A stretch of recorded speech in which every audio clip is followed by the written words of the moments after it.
Can you see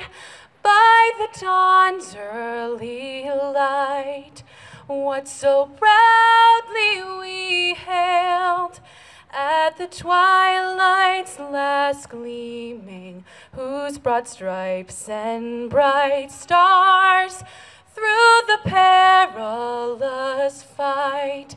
o'er the ramparts we watched were so gallantly streaming, and the